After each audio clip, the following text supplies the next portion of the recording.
evening. Welcome to Return to the Kitchen, Digital Busker, summertime.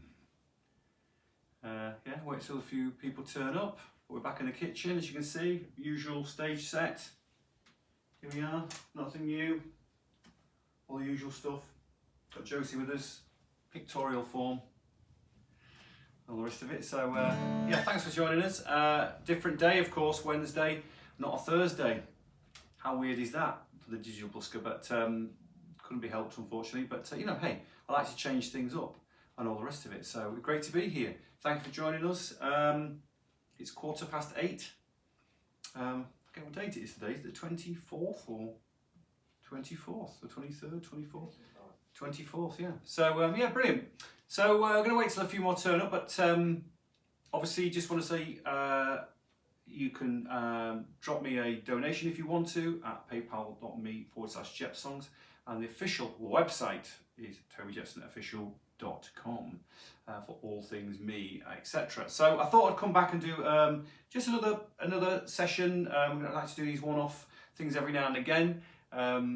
Mainly to celebrate the fact I'm putting out my Sticks and Stones book, my lyric book, Sticks and Stones, My Life in Words, which is, and I just thought, you know, opportunity to come and talk about it a little bit and fill you guys in, and thank you all for those that have bought the book so far, etc. And just to give, yeah, a little bit of a background into the making of it, which we're right in the midst of making it at the moment, and just an opportunity to play some songs, really.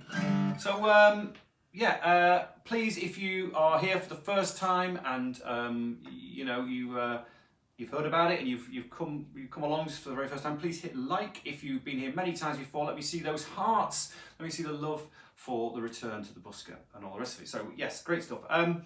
So I think what I'll do is, how are we doing for attendance? 48. Brilliant. 48. Thank you so much. So the whole idea with the Sticks and Stones book is to explore, I guess, every element of my writing. I've written, I think its last count was over 60,000 words for this book, so it's kind of like a mini biography, I guess, but it's centered around all the songs and talks about how I started writing songs, where it all kind of came from, and it's been a bit of a self-analytical process, really, in lots of ways.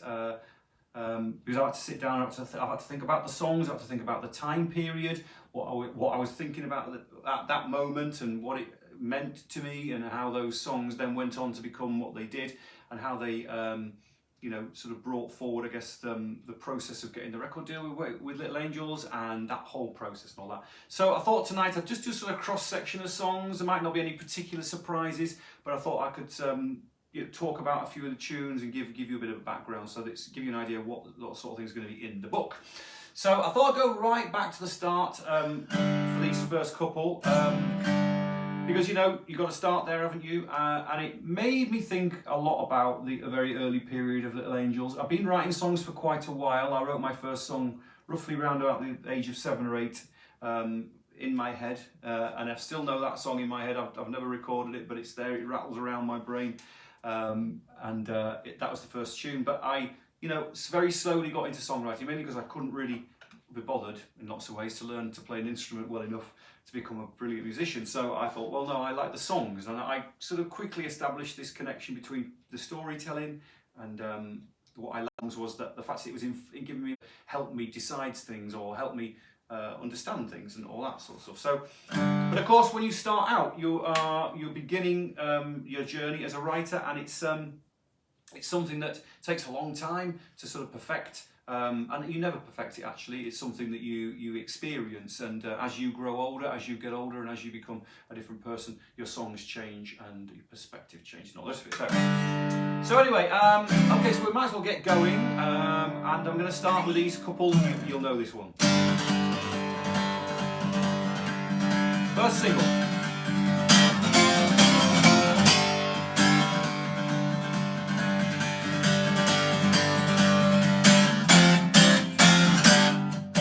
Touch me, baby.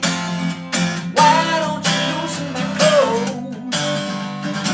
Maybe I'll just hang out for a while by the shade of the pouring hole. Going crazy.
been too hot recently, hasn't it?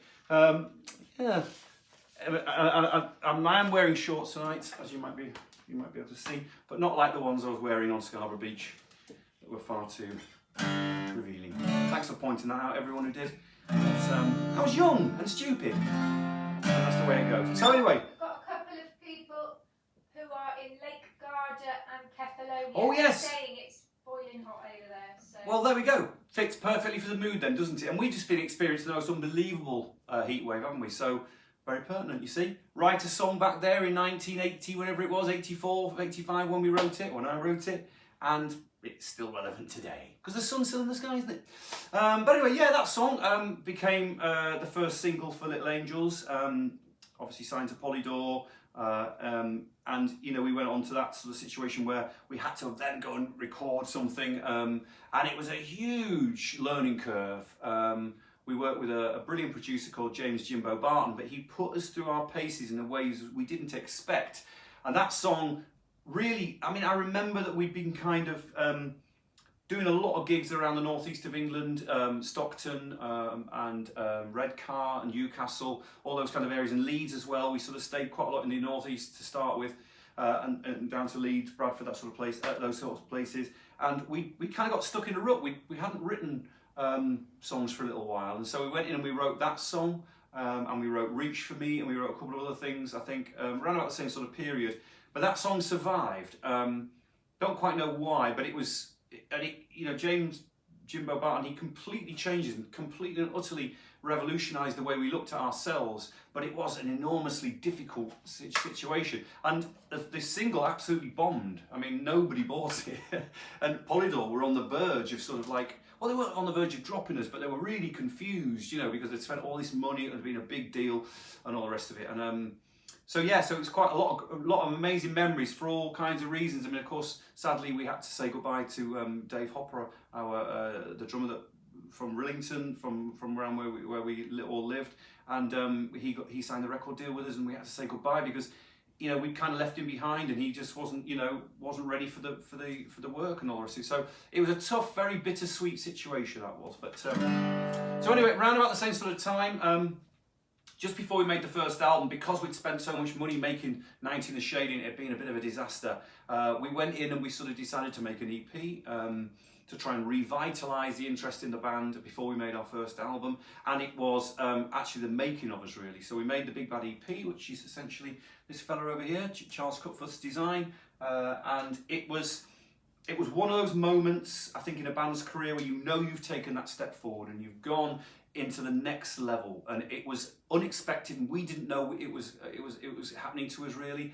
But we worked with a brilliant producer called Mark Opitz, and he changed the way that we looked at our songs, and pretty much overnight, well, inside about 24 hours, we went from being this kind of little band from Scarborough into this sort of band that had got, you know, we knew we had a record deal, knew what we had to do, and that experience, I think, was another massive sort of thing for us. And yeah, I went and recorded the EP, and it was the first thing that we recorded with, of course, the wonderful Mike Lee, and he was absolutely magnificent in the sessions, just unbelievable, and another great load of memories. So I want to play a song from that, and this, I mean, you'll know this one. This became a sort of absolutely sort of stalwart, you know, live track for us for a long time, and it was one of the very first tracks that we tried horns on. We tried them live. We didn't try them in the studio, but we tried them live, and it's a bit of fun. So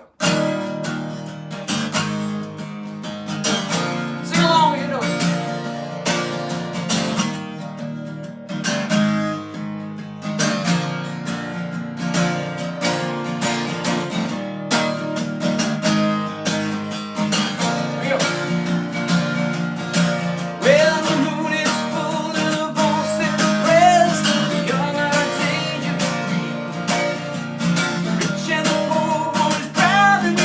Down.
Yeah, good fun. Kind of rescued us a little bit, that song, because we'd had this reputation that had been building through the magazines, that we were these goody two-shoe boys from, middle-class boys from Scarborough, which I kind of guess we were to a certain degree. But that song, because it was a bit risque, and it's in a way it sort of spoke to. It was like a sort of, because it was always tongue-in-cheek, it was daft, we never took it seriously, and it was all about kind of trying to, I suppose, speak to our generation. And it was sort of like an answer. I remember when I was writing the song, writing the words, there'd been a lot of these kind of daft songs out, like Cherry Pie and by Warren and all these sorts of things, which were really these sort of quasi,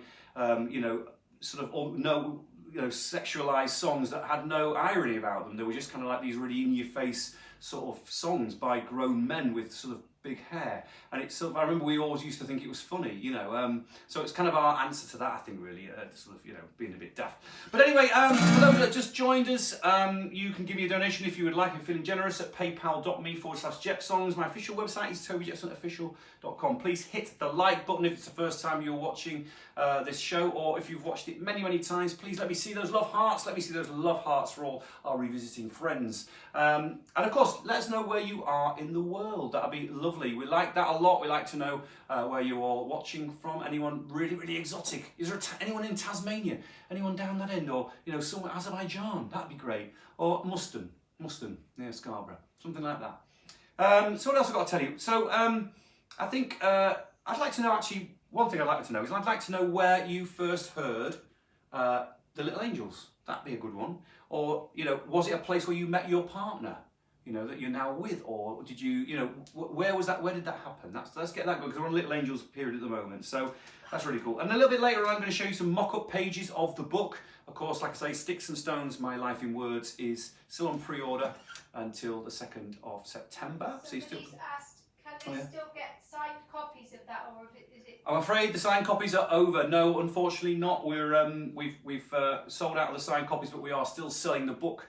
So it is available till the 2nd of September. So if you haven't got it and you fancy it, then there you go. And just to say, it's only available through the website. You will not be able to buy this from Amazon or any other place at all online. It is only available exclusively through our own web system and all the rest of it. Yeah. So brilliant. I'm going to do this next one.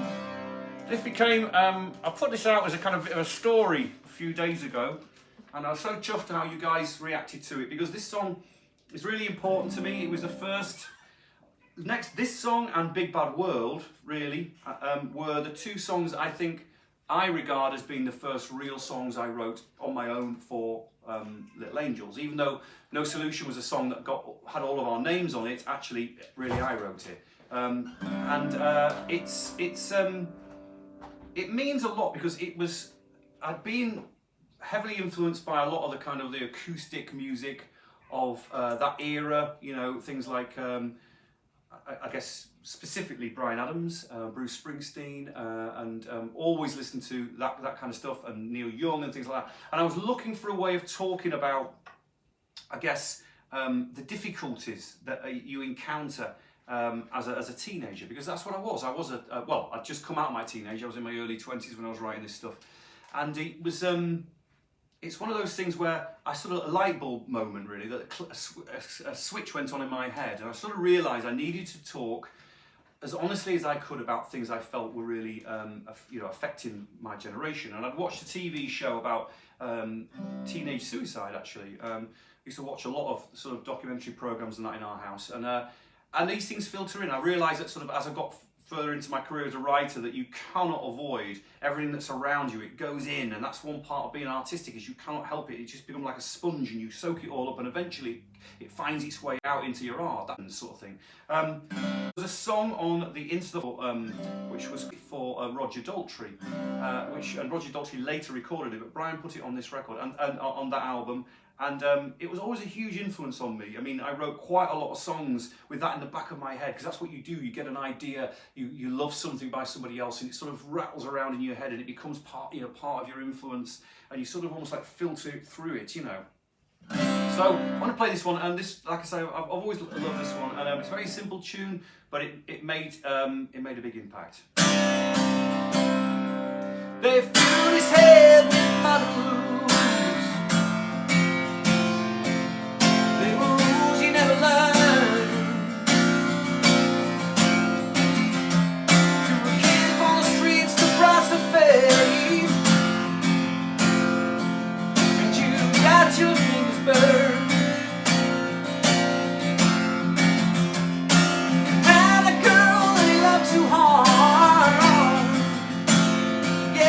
thought he had it all.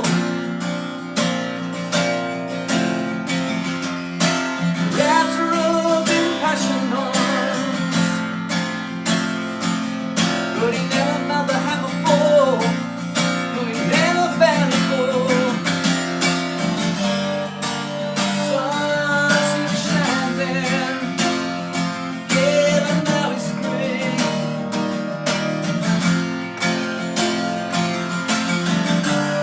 Hear a cry, the world comes down, and this time he's taking the blame. 4 o'clock in the morning, world hears a cry. Shine really out to end the pain. Living on the edge of the night, I cry for you and I. Pride and his passion will never do again. Oh no, just want you to see it through in a world of impossible dreams. Standing the fool, putting up his hands, getting out of his perfect land, trying to find inside the tears no solution. Burning up his done his last, holding on to his falling fast. He made his case, but the world's the law. No solution, no solution, no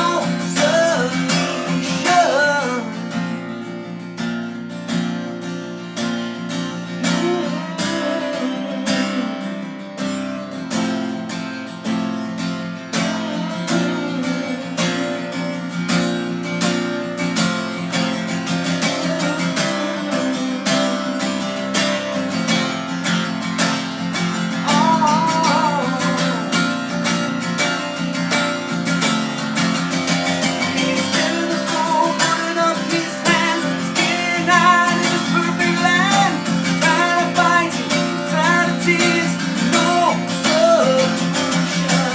Burning up his done his last, holding on his falling fast. He made his case, but the world's the law. No solution. Na na na na na na na na na. Oh, we're all singing. Na na na na na na na na na.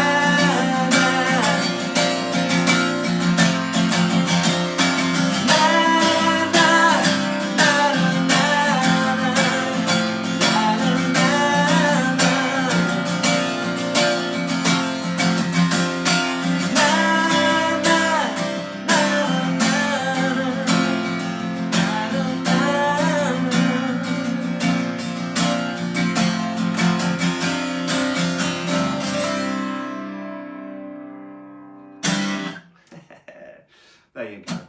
And interestingly, and I don't know how the universe works, but it does work in mysterious ways. When we were recording the Don't Pray For Me album, I've told this story before, and it's in the book as well, of course. I met Bryan Adams, and Bryan, it's extraordinary. When I think about it, it puts the hairs on the back of my neck up, really. But I bumped into him on a stairwell in the studio we were working in. It was, I forget what it's called now, doesn't matter. But it was in Fulham, the studio. Marcus Studios in Fulham. And he was there visiting, I think, Propaganda, who were a band that were making a big record. They ended up having this huge pop record. And he came to visit the guys that were working on the record. And we just became instant friends. And he came up to the studio and he sat in with us. And I remember we were recording this song. And I couldn't tell him that he'd been the biggest influence on me for it. And I did later on, but I didn't at that point. I'd just met the guy literally about an hour and a half before. I'd met him on this stairwell, and there he was sat in this edit suite. He said, "Oh, I think I can help you with the arrangement of this." And he took a 1/4-inch copy of the song. We buzzed it onto copied it onto a 1/4-inch piece of tape, and he sat in an old edit suite with an edit block and chopped up the track and sort of tried to create a new arrangement for us. It was extraordinary. I can remember thinking, I got so used to him being there, I kept looking across and I was thinking, oh, that's Brian over there doing that whilst we're recording this. It was really unbelievable. Anyway, so yeah, that's going in the book. So I'm going to take I've got a few questions that came on the line here. Can you say hello to Max Hellingson, who came to the sound check? Oh, hi Max. I hope you had a fantastic time. Yeah, great to see you, and thanks for coming, Helen, as well. Thanks for bringing him along. Future rock and roller there, I think. Okay, so we've got a few. Here we go to Dave Evans. Give a birthday shout out to my mum, Rosemary, 83 on Wednesday 24th. Fantastic, Rosemary, unbelievable, well done. Okay, so Philip Chatter, I think that's the last name there. Any chance of another Little Angels reunion tour? Well, you never say never. You never say no. You know, I think there probably is every chance. We're looking at that. We've looked at it for several years actually, about, because we enjoyed doing the 2012 tour so much. I think there's every chance. And now I'm growing the old hair back, perhaps it's enough reason. Okay, Jeff Thomas, what do you consider the best song you have ever written? It's a really very tough question to answer. I've been asked that many times. Each song means something different, but I think, up there with the top 10 of my favourites, I think it comes down to how I like. There's two things. If I like to sing them, because that's usually got that sort of emotional soul connection, and also how close I've got to the original intention of the idea. That's very difficult to do. You can come up with these sort of, I come up with these, what I call the kernel of the idea, and I want to sort of, I've got sort of a developing notion of it. But really, often when you first think of it, it's at its sharpest, and you know the full intention of it. But then it starts to weaken, it starts to dissipate, and the secret really is, and the magic of all of this is to try and hold on to it, and you learn how to hold on to it. I think becoming a better songwriter is learning to hold on to the idea as intact as possible. And so I think with that in mind, certainly Womankind, Don't Pray For Me, I think those songs are right up there for me. I love Faith in Fools, Wayward Sons. I absolutely love a song I'm going to play later on, Raising My Own Hell. It's one of the best lyrics I've ever written because I got as close, absolutely on the mark with what I wanted to talk about with that. And I really like the vibe of it, and stuff like that. So there's quite a few, but they all mean something different, and I have a different sort of, almost like I can feel a different energy whenever I start playing them, quite often because I'm getting them wrong. Okay, so thanks for that, Jeff. Nathan Lark, J Lark, hi Nath. Boring one, but a question all the same. Do you have any solo gigs planned, and would Dave be involved ever again? Yeah, I definitely have got some plans to do some solo stuff. Certainly next year, not this year. It will be likely to be. I want to make a solo record. I'd like to make like my defining solo record, really, ultimately, and that's going to take a bit of work. Me and Dave are actually, funnily enough, working on some new material at the moment between us. Dave is, as you hopefully maybe you might even be watching, I don't know. If you are, Dave, hello, Obin. But yeah, I want to try and keep trying different things and trying a different way of doing stuff, because Wayward Sons is fantastic, but I've got desires to do other things, and you'll learn in the book as you read through the book how that has changed and waxed and waned, and all comes down to the situation you're in, in your life at the time. And at the moment, I feel like I want to explore other areas with the music. So, anything coming over the ether there? We've got 190 watching. All right, fantastic. Could you say hello to Heidi? She's a newbie. She's loving it. Hi, Heidi, in Newbie. No, she's a newbie to the. Oh, you're a newbie. I thought you said you were in Newbie. No. Newbie. Well, Newbie's a nice place. It's, Richard said earlier you're looking very young. Who said that? Richard. I'll drop the money in the post, pal. Thanks, mate. Very good. Got a really interesting question here from David Lloyd. When you've got your mankini on, do you tuck them in, or have one hanging out either side? Well, Dave, I'm a gentleman. I'm a tucker, not a looker. I think that's the answer to that one. Anyway, we'll leave that. Christian Philpott, this will sound like an odd question, but I'm sure you will understand it and know what I mean. When trying out a new guitar, what song do you play on it? Ooh, good one. I've never had that question ever before, actually, that one, Christian. I think probably, usually it's I mean, when I got this, I mean, because I've been using, you know, I've got my second Excalibur. This is Excalibur really. This one is my original acoustic guitar that's been out with me for years and years and years, but now it's needs to be retired or at least refretted. I don't know. I tend to play. Actually, I tend to play.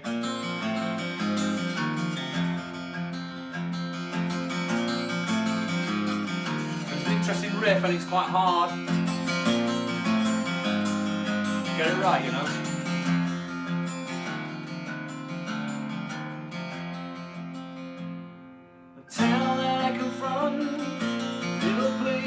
That one, because it's a kind of, I don't know, you get the resonance from it. I mean, I probably would do.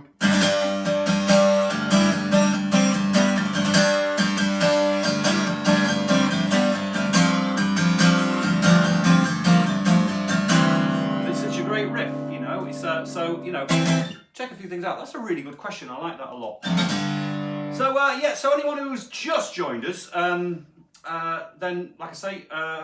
My Busker cap is open, paypal.me/JeffSongs if you're feeling generous, and the website for all the latest information and everything about what I'm doing and the future of me, and but specifically at the moment about Sticks and Stones, My Life in Words, my book.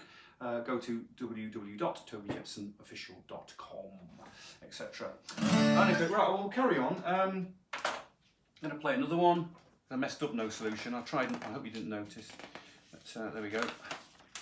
So let's think about that now. We've gone through Little Angels, and of course there was the Toby and the Whole Truth era, which was one record, which has you know, an awful lot of great memories for me. But really, I think because that was a kind of very difficult period, but a dark period for me. Really, I started to sort of rekindle my love for writing songs again around the Refresh EP period. I'd had quite a bit of time away.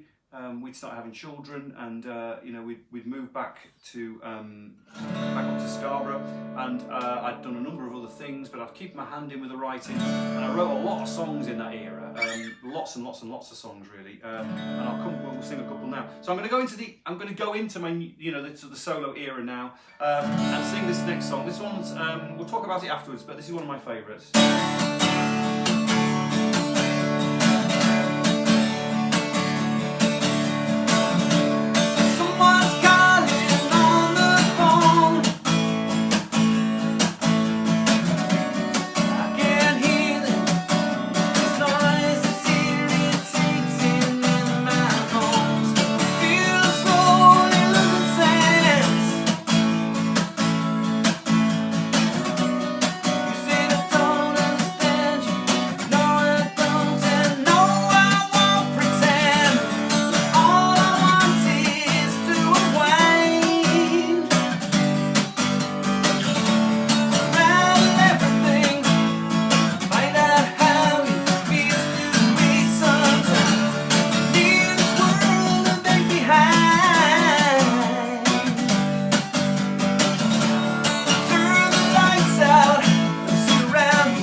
yeah, it's an interesting song because I kind of made this decision. I'd been away working in the film industry for a while, and I was working on a TV series, The Band of Brothers, and did that for almost a year.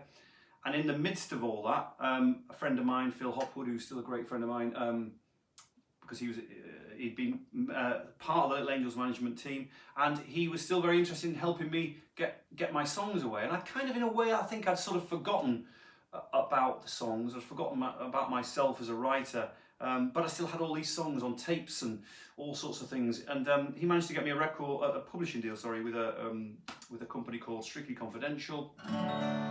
And it kind of came right at the end of the job, and they gave me a little bit of money, and they allowed me to sort of go off and write more songs, and I sort of got back on the horse really, and made the Refresh EP, and that song came to me in a bit of a dream. It's I know I've talked about this before, and I talk about it in the book. There's a massive ethereal part of being a writer and being an artist that you can't explain. It's almost impossible.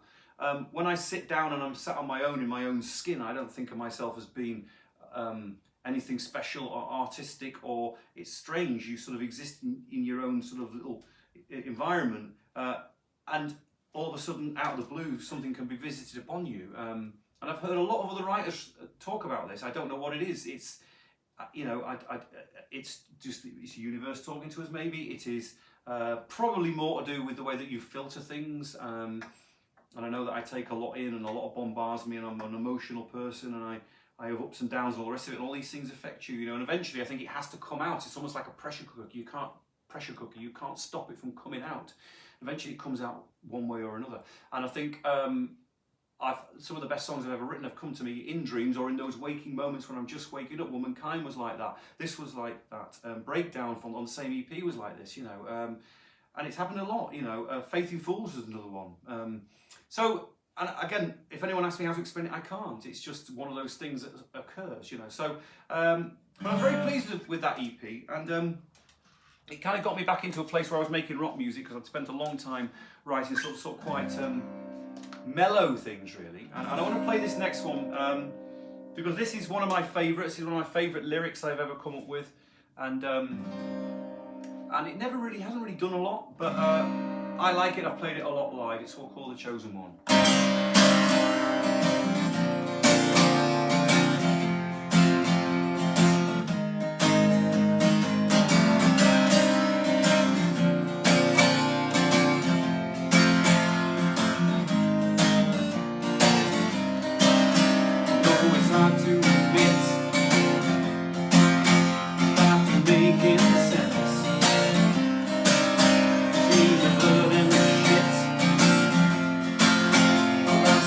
Confidence.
skin of my teeth. But that's a good example of a song that I didn't realise, and it happens a lot to me. I didn't realise until I looked back at it years later. I mean, writing this book, I think when we were examining it, I've examined it, you know, through the lockdown. I've played it a couple of times in lockdown, through 20 and 21, of course, and it's sort of, you realise that you're sort of reflecting parts of yourself in the songs.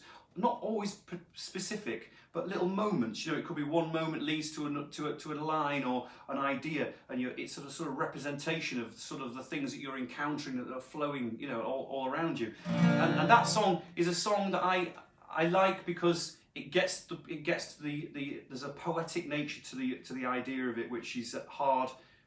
It's hard to write. It's quite easy to write straightforward stuff, but it's not quite so easy to sort of trust in your poetry, if you like. And I like it because it sort of it conjures a picture. That's one thing I like about songwriting, is if you get the words right, they conjure an image for everyone to sort of make their own version of, if you like. You know, you could be listening to 20 people could listen to the same song and think of something completely different, but you'd hope it would be in the same sort of ballpark, that sort of thing. Project from Igor says, you always manage to write songs that hit an emotional nerve, and a big part of that is your ability to inject the emotion into the performance. Well done. Well, thank you, Igor. That's fantastic. That's what you hope. I mean, every performer in the world, you know. Well, I think it depends what kind of performer you are. I mean, I'm very much about the storytelling. I've always been that, you know. I think writing songs is you're telling little stories. That's what it really comes down to. And someone said something to me years ago, which I forget who it was, but really stuck with me. It says, this person said, sing about the small stuff. When you sing about the small stuff, not the big themes, when you sing about the small stuff, all the big stuff is contained in the small stuff anyway. So it's cooler and more, I think, more incisive to talk about small stories, little things, the minor things in life, because they really reveal the big stuff underneath it, you know, because we're all going through the same sort of stuff, you know. So anyway, I'll come to a couple more questions here, because I've got a few more going on here. There we are. Right. So John Thompson, do you understand that the Angels simply must tour again? Also, new music will be brilliant. Well, okay. Well, I think I answered that earlier on there, John. Thank you for saying it there. Paula Wood, would you mind wishing my son Alfie good luck with his GCSE exam results? Absolutely, Alfie, good luck. I'm sure you'll do absolutely well. Everyone else waiting for theirs, of course. He recently found out that he has dyslexia, and he's really tried so hard. He thinks his mum isn't proud of him, but he's wrong. I will be proud whatever the results. Absolutely right. And you know what, Alfie? I had dyslexia, a kind of mild form of it through my childhood, and I could hardly read and I could hardly write right until I was really right at the end of junior school into secondary school. It was very tough. I found the first few years of secondary school incredibly difficult, and there wasn't anything in place at that point to help kids really, unless it was really, really obvious. And that's how I got into comics. That's how I got into graphic novels, and that's how I got into writing songs, because I needed to create my own thing, you know, even though it was difficult. And so I feel you, man. I feel you. So yeah, I mean, what else do I need to say? Yeah, I guess what I'd like to know, when you first heard one of my solo material. When did you know when I was coming back to the whole scene? You know, when did that happen? What song was the first solo song that you heard of mine? Get that in. So we want first Angels song, and we want first Toby solo song for the moment as well. Just to remind you, of course, that the closing date for the book, Six and Stones, My Life in Words, to get a plug-in, is the 2nd of September. And you can't get it anywhere else. You have to get it from tobyjetsofficial.com. So I want to try this one. This one has become a bit of a fave. Played this live a lot, and this is one of the songs I wrote in my sort of middle period, where I was exploring all kinds of different types of styles, pop music. I worked with some different people. I worked with some pop writers. I worked with some. I worked with a dance guy at one point where he wanted me to write some lyrics for a dance song that he'd come up with, and I did do. So I tried lots and lots of things out, you know. And but I always came back to the acoustic guitar. I always came back to the basic essence of writing songs. And I'd got pretty obsessed with Paul Weller, Wildwood and Stanley Road. Those two records figured very heavily as a kind of influence for me around that period as well. So I'm going to try this one. This is called Unfortunate Man.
mortal coil.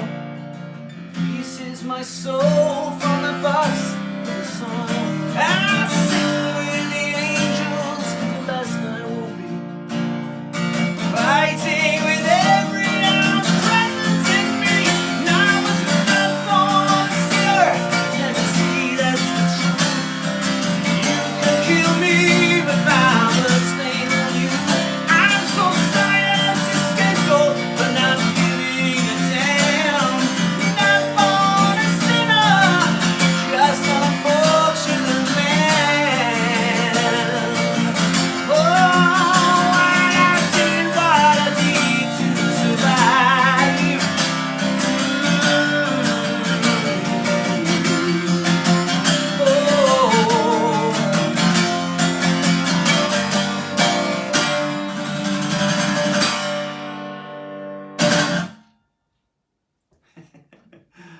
Oh dear, the three people go wild.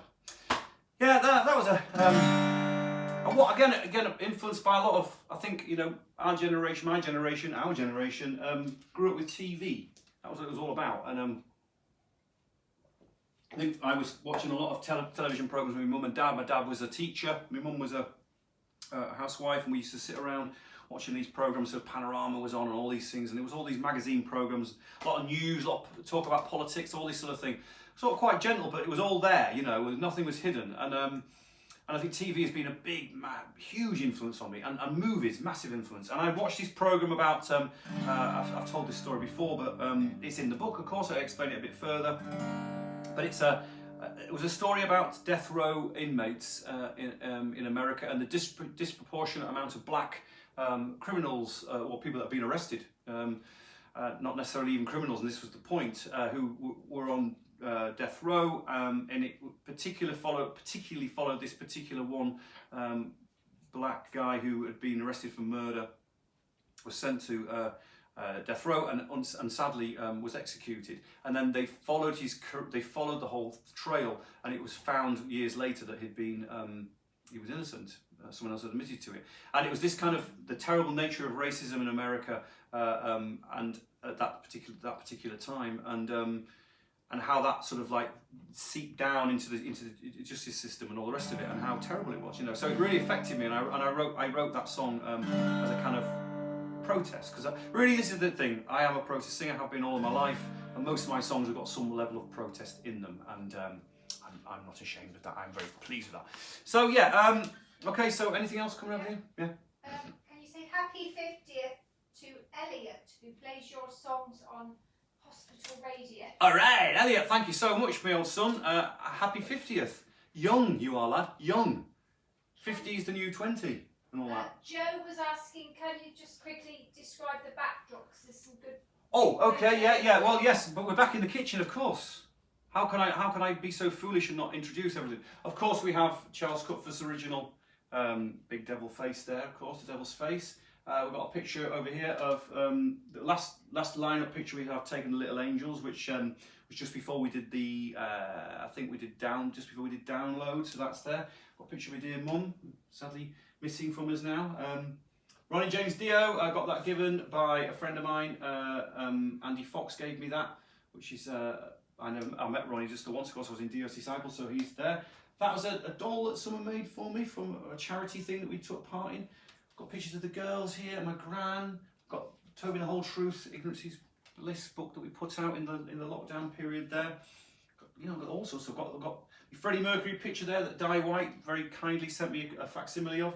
Got a couple of Wayward Sons records here, and of course Mr. Bowie, can't be without David with me at all times, including on the T-shirt tonight of Hunky Dory, the greatest record ever made. And you've got Darth and the kids, and of course we've got, yes, we've got to bring old Josie into it. Even though Josie's with us, she's with us really in spirit. There she is, look there. Nice picture painted by, who's this painted by? A lady called Pat North. A lady called Pat North painted that for us, look, when Josie passed away. And there we are. So Josie's there in spirit. And there we are. Yeah, so quite a few things. I think it's probably about time now that I showed a couple of the mock-ups of the book. I mean, we're working on the book right now, Sticks and Stones, My Life in Words, and Ants White, who's the designer I've been working with for years, he laid out all of the stuff for Wayward Sons and quite a lot of stuff on my,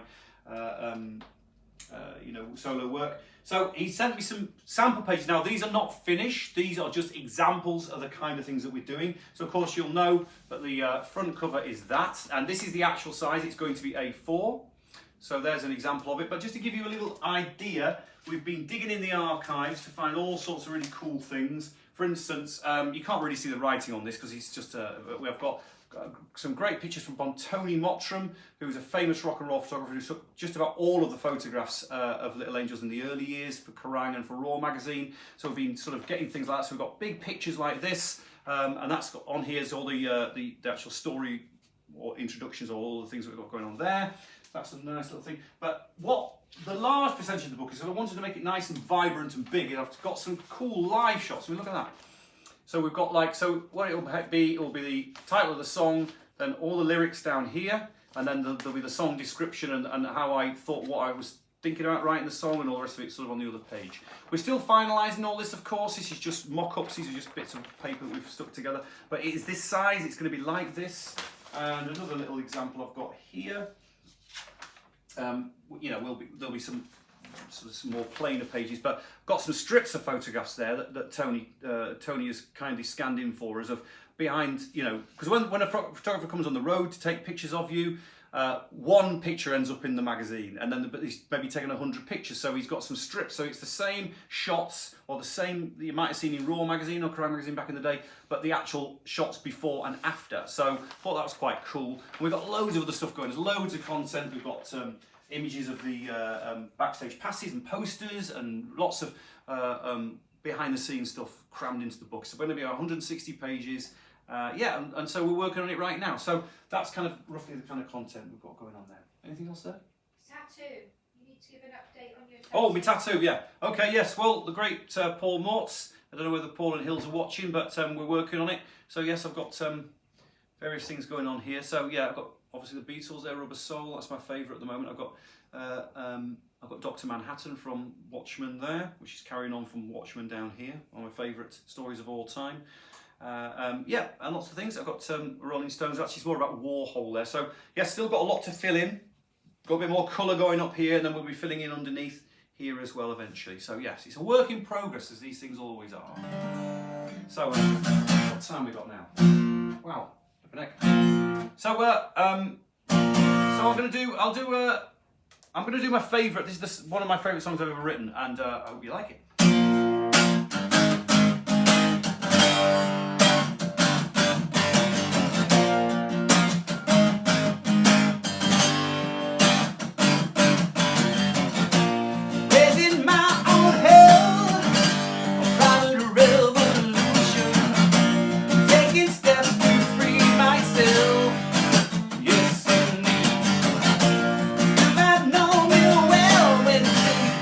Sort of say confused.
version for you as we're running out of time.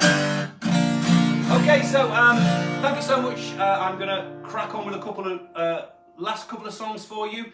Thank you for being here, much appreciated it. And I think you know what I'm hoping about the book is that you'll really enjoy reading into the sort of story of it all, because that's what I've tried to do. I've tried to use each song as a launch pad to explain my mission in life, explain what I was trying to achieve, and how that kind of came through in my psyche into the songs, you know. But of course, you know, there are songs that stand out a mile, and ones that have been with me forever. And I want to try and play all those for you now as we're finishing off. Just to reiterate, if you fancy dropping me a busking tip, it is paypal.me/JepSongs, and my website, tobyjetsonofficial.com, is where you will get the book. It's not available through Amazon, it's not available from anybody else, it's just exclusively through our system. And thank you everyone who's bought the book so far, it really is appreciated. And of course it ends, pre-order ends on the 2nd of September. So if you fancy it, now's perhaps your chance to get it. Yeah, I hope you've enjoyed tonight. It's been great coming back. Couldn't even believe how much the time has flown. Anyway, you should know this one.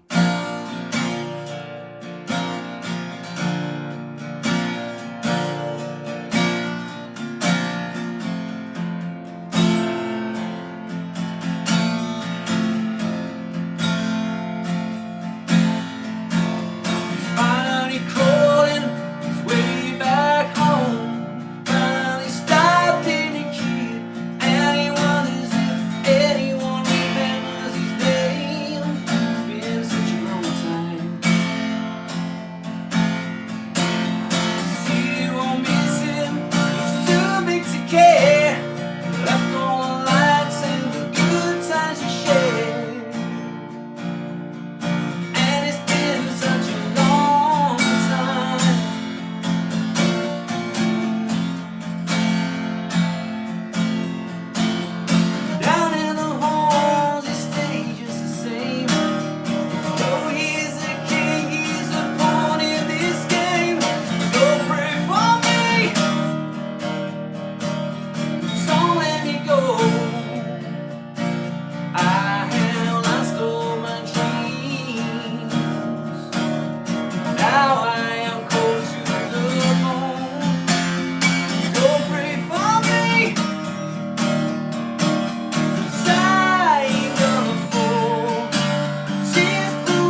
There we are. Okay, folks, thank you so much for being here. Much appreciate all the effort.